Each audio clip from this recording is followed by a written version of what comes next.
Hello, friends, family, visitors, all are welcome. Welcome to the You Are Worthy Network.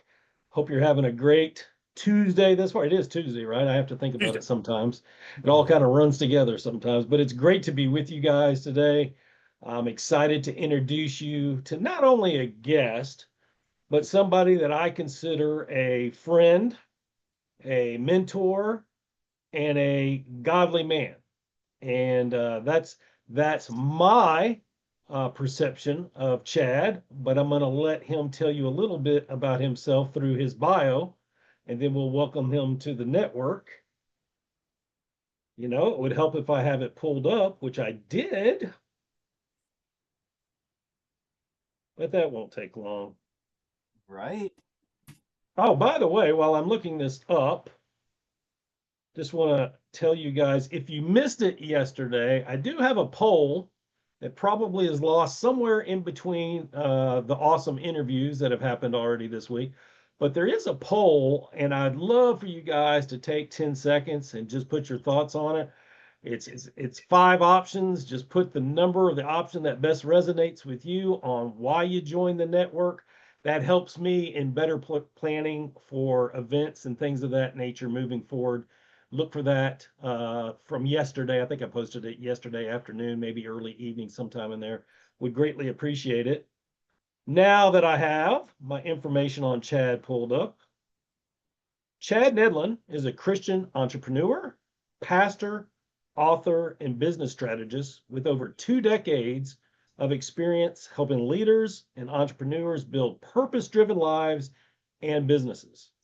As the founder of the Unleashed Collective and creator of the Cash Injection System and Legacy Ladder Framework, Chad equips business minded believers to align their thoughts and actions with biblical truth while creating sustainable, profitable systems that protect their family, faith, and freedom. He is also the author of the book on being better and Named in the Darkness, where he shares practical wisdom, deep biblical insights, and a passion for legacy building that impacts generations. Known for his ability to simplify complex ideas into clear, actionable steps, Chad helps others break free from limiting beliefs, renew their minds, and create exponential results through intentional actions. Did we lose Chad? I think we lost him. Here we go. He's coming right back. The joys of going live, right? But it's okay. He'll be right back in.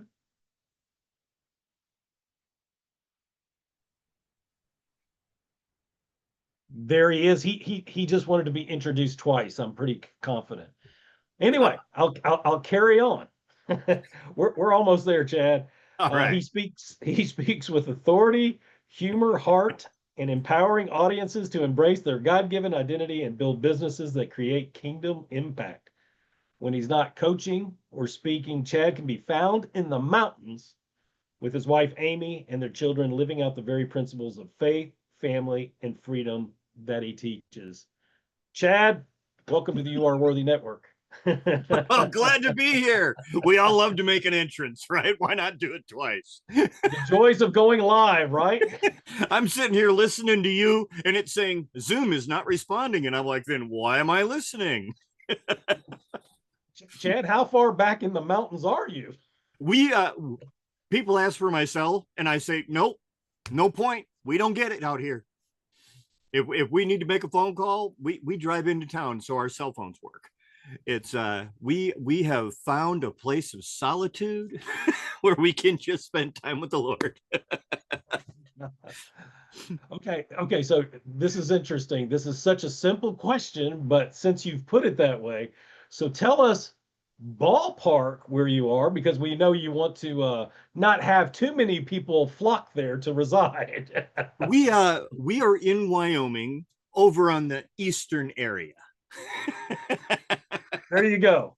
In the mountainous part of, well, I guess Wyoming's pretty mountainous pretty much everywhere, isn't it?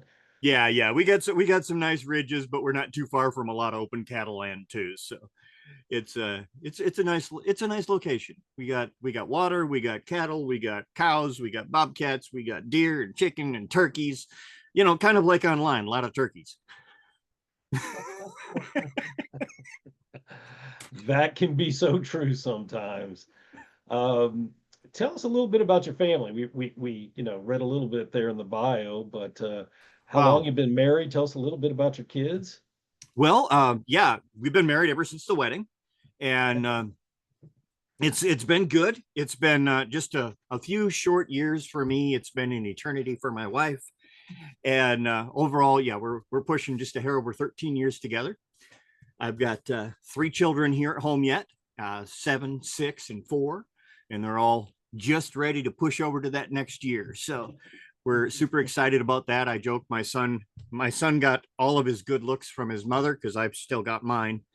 And yeah, it's my wife is probably the most patient, calm, blessed woman by God that I've ever met, because it would take all that to be married to me. I'm so glad I didn't have to say anything. Right? I figured I'd just beat you to the punch. I know it's coming. No, she's absolutely amazing. In fact, there's really nothing of any import that I have accomplished in my life since I met her that wasn't a direct result of her support and encouragement as not only my best friend but also as my wife. She's amazing. Yeah, she is, and if you haven't picked up on it quickly, I'm not sure what you're watching, but Chad is a funny guy for sure. He loves to cut up and have a good time. Chad, don't you know by now you shouldn't drink hot liquids when we're zooming? Right? I know. I should know better. Okay, so quick story. Oh boy. Steve and I were having a nice, really good, serious conversation. And like all good, serious conversations, the conversation got a little heated. Not because of anything Steve said, but because I splashed a bunch of boiling honey all over my face in the middle of our conversation. He freaked out. I said, ouch. We laughed about it, and he still thought I was nuts, which I don't think has changed. But life goes on, right? And that being said, Steve, honey, That's the only way to get back on the saddle, right? that's right. That's right. But yeah, you're right. Life itself is it's about enjoying the life that you have. We often worry so much about trying to measure up to instead of just enjoying who we've become in the process. Yeah, that's so true. I want to say before we dig into your background a little bit that all joking aside, I have been on Zoom when I've met Amy through Zoom briefly, and I've seen Chad's interactions with the kids, and I'm sure he's a blast to have for a dad.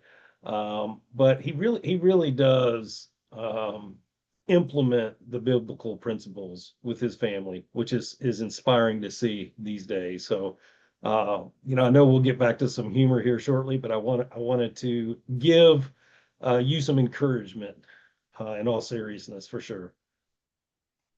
I appreciate that. Yeah. If it wasn't for if it wasn't for God showing me what a father is supposed to look like, I'd be a really crappy dad. That makes Because two of us. because my dad did everything that he could to be a great dad. And I love him. But he didn't even come close to what it meant to be a father. I remember I was 38 years old at the time. And I walked up to my dad and I says, Dad, you will always be my daddy, but I can never call you father again. And I looked at his face and it like broke. You just watched him as a man just shatter for a moment. And I said, there's only one father, and he's my father in heaven. He said, but you will always be my daddy. And that broken, shattered man just turned into tears as he realized that I finally met God as the father that he was never able to be himself. And so Mm. he was like overjoyed that I had that relationship with God. Yet it hurt, you know, as it would any dad to be like, you're not my father. But for him to understand all of a sudden, it was like, no, I'm putting God in his right place. But you'll never be replaced as my daddy.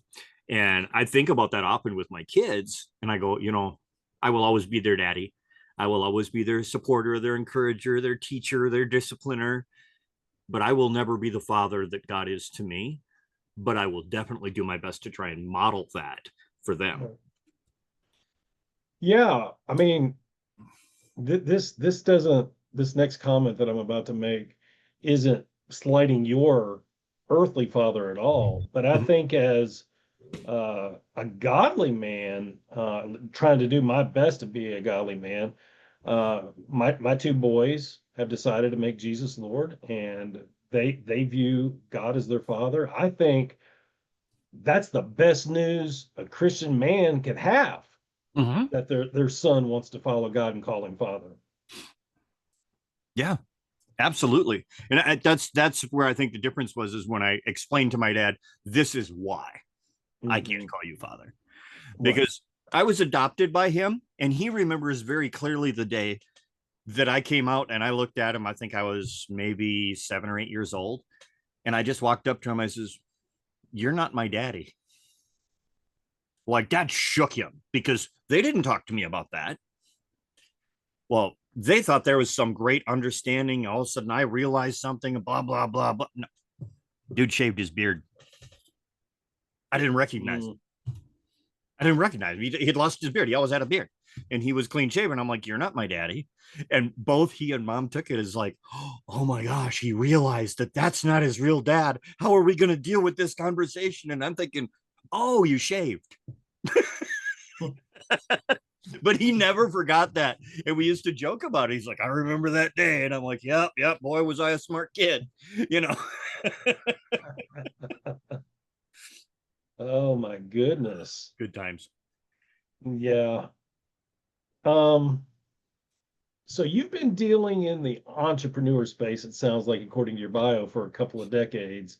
Oh, yeah. What's a little bit about what's your background before that? Uh, man, there's not a whole lot before that because it was a part of as I was living the rest of my life. Um, when I got into high school, I absolutely fell in love with numbers. Not that I liked math, but I liked something that was knowable, it was controllable, and it was Mm. understandable. And my life wasn't. It was chaos. It was always changing. We moved a lot. It was always another school, sometimes a new school every year, you know, and everything was always changing, but numbers were knowable. And then I got interested in business and I started reading like small opportunities magazines. And then I started studying the ads. And I thought all this way that they talked was really cool. So, as any young Christian man would do, who had a passion and a knowing that he was going to grow up and be a youth pastor, I did what every one of them would do. I graduated and I joined the army. But I also learned what they didn't quite tell you. $754 a month for base pay when you join the army wasn't enough to live on. Mm.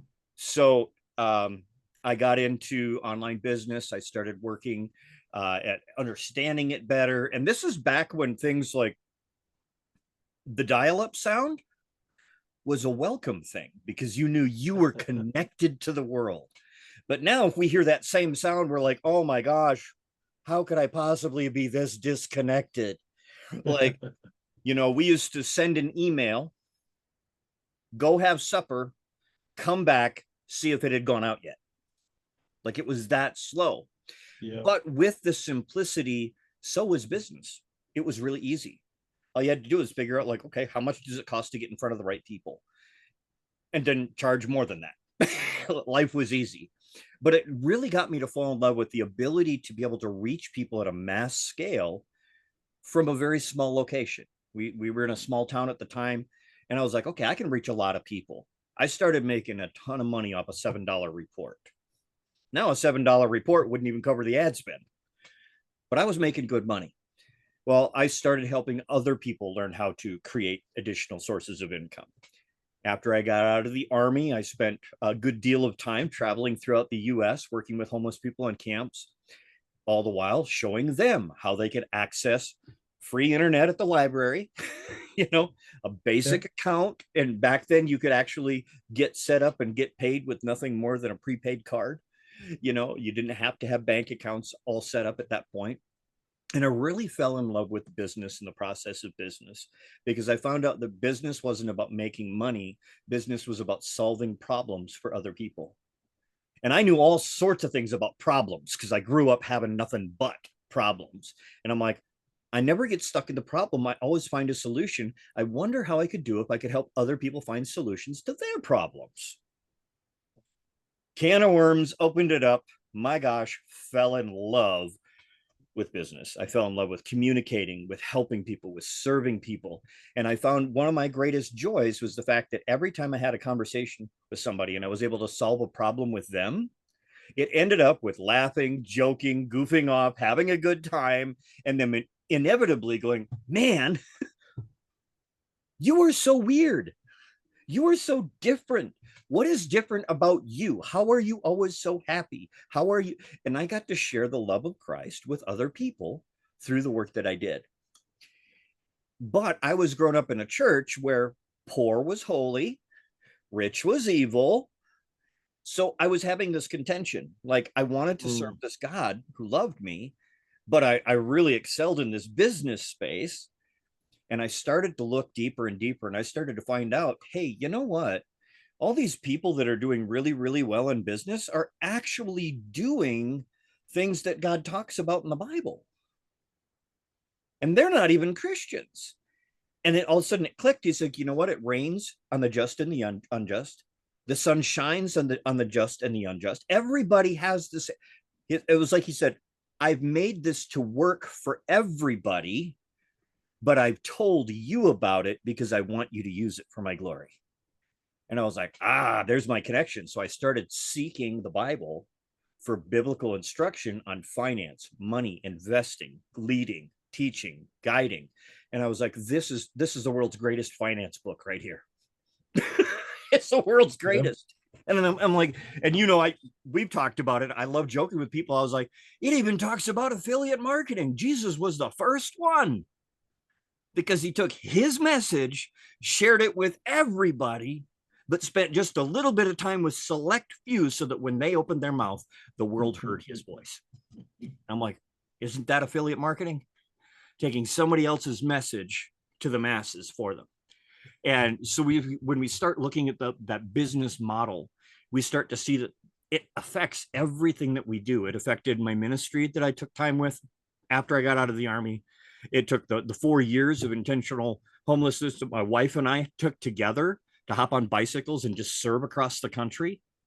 All of it was based in our love for God, but it was supported by our love for business. Like, God did all the work. Like, we just did what he told us each day. And I think we get lost in that when we start listening to the world's way of doing things. And then it takes people who love the Lord more than they love their business to come alongside of us and go, hey, you know, if you just put this as a priority, all those things that you're hustling and grinding to get will actually flow to you. Just do the thing that God called you to be. We did a really cool Sunday morning message for my kids this last Sunday, because we do a message at home with the kids too. And I entitled it, "Are You Dumber Than a Coffee Cup?" And they're like, what? I says, are you dumber than a coffee cup? I said, what's a coffee cup do? Holds coffee. I said, what's it for? They said, to hold coffee. I said, so what goes in it? They said, coffee. I said, what comes out of it? Coffee. So what's the purpose of a coffee cup? To hold coffee. I said, why? And my son goes, because that's what it was created for. And I said, okay, great. What were you created for? Were you created to lie, to be selfish, to be dishonest, to be disrespectful? Or were you created to love the world around you, but love God first, to share his? What were you created for, Daniel? My 6-year-old little boy goes, I was created to hold God's love and pour it out into the world. And I said, if that is your purpose, and then you were to look at your life and how you've acted over the last month, are you smarter or dumber than a coffee cup? And he goes, And Hadassah, his older sister, goes, I've been showing everybody I'm dumber than a coffee cup. I said, so what's the lesson of the day? And he says, before we do anything, we should ask if we're being dumber than a coffee cup. And then my daughter goes, and then we should ask, what did God create me for? And then do it. Wow. And I'm like, you know what? I'm not doing too bad as a dad. You know, like, but they make me feel dumber than a coffee cup. Because I stopped and I thought, how often do I say, am I fulfilling the purpose for which I'm created for today, right now? Yeah. Am I talking about what excites me, or am I talking about what excites and honors God? Am I sharing what glorifies me, or am I sharing what glorifies the King of Kings? Like, what is my purpose? Am I being dumber than a coffee cup? Am I worthy, right? Am I worthy of the life that God gave me and the opportunities that he set before me? Those are the questions that we have to struggle with sometimes, and should daily, if I'm being honest about it. Yeah. I love that. You know, and I love the work you're doing with your kids. I mean, you can see the impact in your daughter's response to that lesson for sure. Yeah. So let me say this. So Chad, in my estimation, is brilliant with numbers. He's brilliant with back-end systems. He's brilliant with social media, even though it frustrates him at times, like it does all of us. But here's the thing that impresses me most about you, Chad, is you're so intellectual in all these things, but you really do have a heart of a servant. And I've worked with Chad on some projects. I found him to be very helpful with all those systems, but it was more his heart to connect. Even when it wasn't always convenient for him, he would do whatever to make it work within his power. And I appreciate that. I mean, I consider Chad a friend. And Chad, let me ask you, because I know you got your hands in a lot of different things. Okay. What is the ideal person for you to work with? For my business or for me personally? That's a huge differentiation. I just want to be clear. Let's go the business route for now. Okay. So my ideal person to work with, and let me clarify by what's ideal. My ideal, it would be somebody who understands what it is that they want to accomplish. Okay. They're ready to make that happen, to do the work.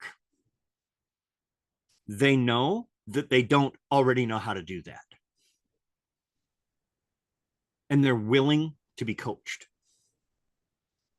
And by coach, I'm talking old school boxing coach, baseball coach, you know, where you do the thing and the coach says, that didn't work, do this. Choke up higher. I'm not talking about the modern day coach. Well, you already have the answer. What do you think would work? I just don't buy into that too much, because if I knew what worked, I wouldn't need the coach. So yeah, I like to help people understand their own strengths, teach them how to come to a conclusion, but I'm also very direct. They've got to be willing to accept, hey, if I look at you and say, dude, I've been doing this for 30 years, what you're doing is being taught by a lot of people, but it's extremely ineffective. You can do it better this way. Try it. I want them to go, okay, I'm going to try it. And I'm either going to prove you're right or I'm going to prove you're wrong, but I'm going to do what you asked me to do. Why? Because that's what you asked me to do, is help you on that way. So my ideal clients are the people who have clear goals on what they want to accomplish. They're willing to be coached. They don't have the mentality of, I already know how to do this. And they don't want to get stuck with, Well, I've tried that before. When sometimes the thing you've tried before, it's not that the thing was wrong. It's just there's one small little micro change that completely changes the effectiveness. And if we can hit those things right there, because you said business, I'm going to throw this out there, also is able and willing to pay for the coaching. That's important, because from the business aspect, a lot of people kill their own businesses by helping everybody who wants help, but not spending the time with the ones that can afford to pay them. And I've been down that road before, and it's a hard road. Now, you also know, Steve, so do you have any questions? Ask Steve. I'm sure he'll vouch for this. If you can't afford it, I will still utilize whatever time I have available to help you as much as I can. But I have to prioritize the clients who are paying me. So the ideal people isn't dependent on money or position or how far along their business is. There's always a way to help people move forward. And that's my heart of service. That's where I just love to serve people. But I do have to prioritize. There are aspects of business, because my business is what not only takes care of my family, but my extended family, friends, puts food in the freezers of people in our community. It goes beyond me. So I have to be able to support the work that I've been called to do. Ultimately, people who love people and want to see other people succeed are my ideal clients. Mm-hmm. Because I will give everything I've got to equip one more person that's going to impact 1 million. Yeah, that's definitely who you are, for sure. Let me ask you this, and you and I haven't talked in a couple of months, so this will be interesting. But if memory serves me correctly, and it does not always at this age, but the Lord put something new on your heart in 2025, and I'm referring specifically to your writing adventures. Can you tell us a little bit about that and how it's going? Yes. Okay, there's two things. So we talked about all the things I love. Let's talk about two things that I absolutely hate doing: reading and writing. Can't stand them. Y'all probably figured out by now I love to talk. I love to communicate. I just hate writing, and I hate reading. If you ask me to read a book, I will find a way for the computer to read it to me, because I don't like reading. And the one thing I really don't do is write. Well, God laid it on my heart at the beginning of the year to turn a lot of things off, as in everything in my business. And he says, I want you to listen. Stop working, stop doing, stop, just be and listen.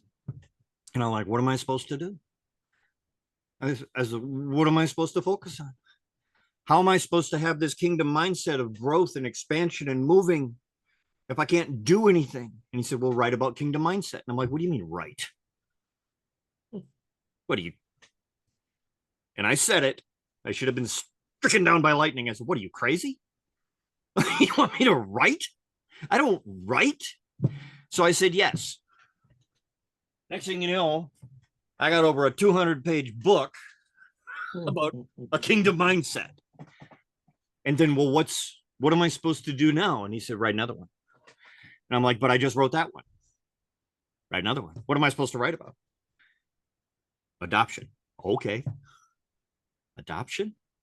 Next thing you know, we've got named in the dark, an invitation to eternal belonging. And we talk about adoption. What does it mean legally? What does it mean about responsibility, about rights, about identity here on this earth? What is adoption? How does it affect us? And then the second half is, how does adoption into the family of God change? What is the rights, the responsibilities, the implications of being a child of God? And I'm like, okay, didn't think that was going to happen. That one got published. We're 7 books in this year. Wow. And 3 are in process right now. And I hate writing. But you know what I do love? Obedience. Because even the hard thing done in obedience has great rewards. If I can get up and every day go over here to a stack full of steel and lift it for no purpose outside of lifting it, then why couldn't I share what God put on my heart for the purpose of glorifying him and encouraging others, right? It's hard. It's not comfortable. It's not easy, but the obedience has eternal blessing. And so he's got me on that journey. And, you know, like you and I had mentioned, I had over 72 products, trainings, courses, master classes, you know, up, selling, affiliates pushing them out for me, doing well. And God said, turn it all off. And I went, okay. Mm. And January 1st, I turned everything off. Every single source of income that I had, I turned it off. And God says, now, remember who's Jehovah Jireh. You preach it, you talk it, you teach it, remember it. Yeah. As we had just mentioned, we just made another really huge purchase this year because I was obedient in turning off everything that was, and I made room for what God was ushering in. And now the whole focus is God says, okay, there are three main areas. I want you to help people make direct connection in sales. I want you to teach them how to collaborate for greater profit. Then I want you to give them a resource that they can use to create an income if they don't believe they have any skill sets. Oh, and by the way, I want you to put it all together into one thing and give three separate sources for people to create income and revenue so that they can fulfill the mission that I've called them to. Why? Because I don't want them to be dumber than a coffee cup. I want them to do what I created them for, and I want you to equip them to go do it. And I went, yeah, there's no way I could have done that if I was still focusing on all the other things that I had created over 30 years in business. He says, you've got to leave this land to enter a new one. You've got to let go of this blessing so that I can replace it with one that's far greater. You have to get rid of the identity that you built and found comfort in so that I can create a greater identity in who you are. It's be, do, have, not have so you can do and then become something. He says, be who I've created you to be. You'll do all that I've created you to do, and you'll have all I've ever desired for you to have. And I was like, then let me let go.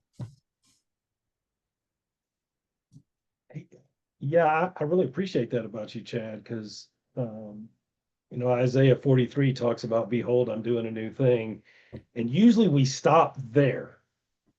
Yeah. Because it's a great scripture. It's one of my favorites, but we stop there because that's where the warm and fuzzy is. But the rest of that scripture says, do you perceive it? And you're not going to perceive it if you're not connected to the vine, if you're not spending quality time with him. And I know you do, and I know that's where your obedience comes from, because you're grateful for him, you love him, you want to put him first, and that you knew, as all consuming as it was going to be writing these books, that it was going to give him the glory, and that's what you signed up for. So thank you for your example of obedience. Mm-hmm. And I love the fruit that God has produced through your obedience. I want to transition for a second, and if you could, you know, okay, so and you had written some books before this too. So successful author, successful coach, speaking here and there, probably spoke a lot more a few years ago, I would assume. Yep. So you know, how many products did you say? 72? I had 72 active. Yeah. Okay. So you understand business, you understand success. You've alluded to some chaotic days, I think were your words. Yeah. Can you tell us about a time in your life briefly where you didn't feel worthy? Yeah. 3rd Street Promenade in Santa Monica, California. They've got a pier that goes out. They've got a big Ferris wheel out there. They got street performers and all sorts of crazy things. And there was a period of my life, and I had made it all the way out to California, and I was sitting there on the end of the pier, and I had a gun that I had gotten off the street, and I looked at my life, and I saw everything that God had given me. I saw all the opportunities. I saw relationships. I saw education. I saw my growth in the church and the mission trips. I saw the drug use. I saw the alcoholism, the addictions, the violence, the pain that I had caused people. And I put the gun to my head and I pulled the trigger, because I realized there was absolutely nothing that I had that was of any value to the world. And I told God that. I said, there is absolutely nothing here that is anything of any value or worth to the world. So the best thing that I can do is eliminate it. And I pulled the trigger, and it went click. And I said, see, God, I can't even do that right. And the gun went off. And I'm thinking, I didn't even rechamber. And God says, now would you like to see what I can do? And in that moment, it was like, I realized that I in myself, I was so unworthy of God's love. I was unworthy of the life that I was given, the opportunities that I was given. I was unworthy of the parents who loved me. And God says, you're right. You are unworthy based on anything that you have ever done. But I made you, not you. Now do you want to see what I can do with your life? And it was that next day, which I've shared that story with you, where I was sitting on the 3rd Street Promenade again, Santa Monica, sitting on a park bench, reading a newspaper. And I went to eat that stupid little candy bar piece off the ground, and God opened up and he says, now this is what I'm going to have you do. And that started the 7 years of bringing hope, bringing joy, bringing peace, sharing God's love with the homeless community all over the US. Because God says you have purpose, but the purpose that you have is the one I give you, not the one you create. Because what you create will always be unworthy of what I've called you into. I will give you what's necessary to do what I have called you to do, because that is something of worth. And it was like, wow. And it was painful when I had to sit there and I'm staring out at the ocean and I'm like, there is absolutely nothing of any value I have to offer the world. And I know that there's some of you right now that are listening to this right now. You're there. You're right. There is nothing that you alone have that has any real eternal long-term value without God. You can do good things. You can make people smile. You can make them laugh. But if you don't transform something inside of them by showing up and gifting them the one thing that can transform their life, you're missing the boat, because you're missing out on the greatest worth and value in your life. And that is a relationship with God as Father, not just Dad, not just God, but as a Father who loves you more than anything. And if you don't think that you are worthy, then stop looking at what you've done and ask what God wants you to do. Don't ask, how have I lived? But ask God, how would you have me live from here forward? Because that's where value steps in. That's where worth, we start to see that the worth that we have is based in the work that Christ did, not in the actions that we did. Because we don't define our worth. God does. Right. And more importantly, God did. If you don't believe you're worthy, then why would he allow his son to be tortured and killed just so you could have the opportunity to say yes or no to following God? That's worthy because God said so, not because of how we feel. Your feelings will change tomorrow. I guarantee it. Yeah, bro, that's so powerful, and I appreciate you being vulnerable on here live. I I tell the audience every single time I connect with them that they're worthy of love, respect, and success. Now, success is subjective; it's got to be God's will. Um, but you're exactly right. We don't earn that love, respect, and success from Right. God, but we're worthy of it because we're made in his image. We're worthy of it because he was patient with us and decided not to end the world, but through his son and his son's blood, it made us worthy. Jesus's blood made us worthy. We all fall short of the glory of God, but Jesus gave us a way to the Father. So thank you for that powerful, powerful message. Um, Chad, I need to have you back sometime. We could talk about the bicycling around the country and the homelessness, and you've got so many amazing stories that you could tell our audience that would be inspired by it for sure. But just as we get ready to close out today, you just reminded people of a very powerful message. But what encouraging words that would you leave the viewers? It's the same thing I love to remind everybody almost every time I do a live. And that's to remember that there is beauty, there's grace, and there is greatness within you. And it's time that you go share that with the world today, because God breathed his very spirit into our lungs. He breathed his life into us, and it is dying to get out. Somebody said one time, he says, Christ didn't come to get you out of hell. He came to get the hell out of you. Mm, Right? mm. So we were born into this sinful nature, but God gave us a way that he could breathe into us. And then when we exhale his life, his love, his breath back into the world. So remember that there is that greatness in you. There is grace. Grace is giving what is not earned. Anybody can give what's been earned, but it takes God in you to give others what they have not yet earned.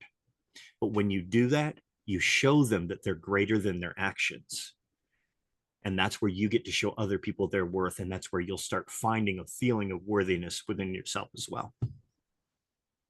I love that. I love those words of wisdom, Chad. Um, Chad, tell the audience where they can find you if they want to learn more about you, connect with you. We'll include all that in the description notes, but I want people to hear it from you first. Okay.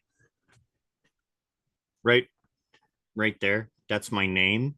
So you can do it one of two ways. You can type in chadnedland.com, and that'll bring you up to some of those direct resources and some offers that God has laid on my heart to put out right now. You'll also find me on social media, that name. And if you want to take the easy way, if you put that name in Google and you don't find me, you weren't hooked up to the internet. It's that dial-up you were talking about. It's a dial-up. But also one thing that you won't hear very often is Chad Nedland at yahoo.com. Yeah. That one that came out when the internet was born have had that same email since 1994. And I will have it until Yahoo shuts down. That is my personal email. It is not my business email. If y'all want to talk, shoot me a message. We'll set up a time. We'll just chit chat. Check with Steve first. He'll tell you whether or not you're up for it, because I go goofy some days and just have a blast. And a 4-minute phone call can easily take an hour. Just so you know. Y'all make sure you DM me first. No. Yeah. If not, make sure you DM him afterwards and tell him what happened.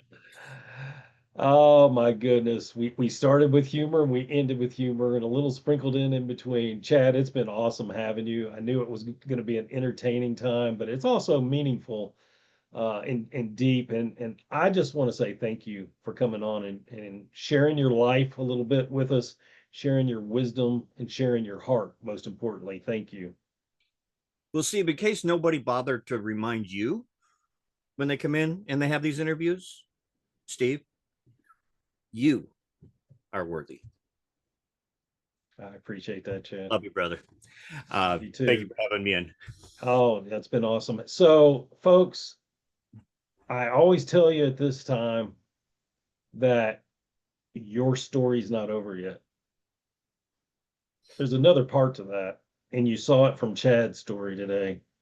On that pier all those years ago, with that story he told us about the gun, that wasn't God's will, thank God. Yeah. Chad's story, Chad's real story that was going to glorify God was just starting that day. God wasn't done with him yet, and he's not done with you yet. And Chad, although I promise you that day didn't feel worthy. See, emotionally, he didn't feel worthy. That's why he was there. Yep. In God's eyes, he was worthy. Just like whatever you're going through. And we never minimize what folks are going through. Whatever you're going through, don't go through it alone. Reach out. Yeah. But what I want to tell you is you are worthy. And whatever you're waiting on for God to do next, or maybe you don't even see it as such, but trust me, that hole is a searching for God.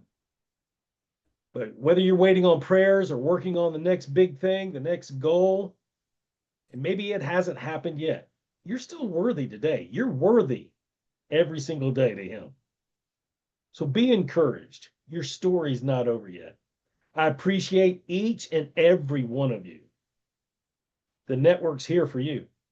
It was built for you. I hope you're encouraged. Hope you enjoy the rest of your Tuesday. God bless. Take care.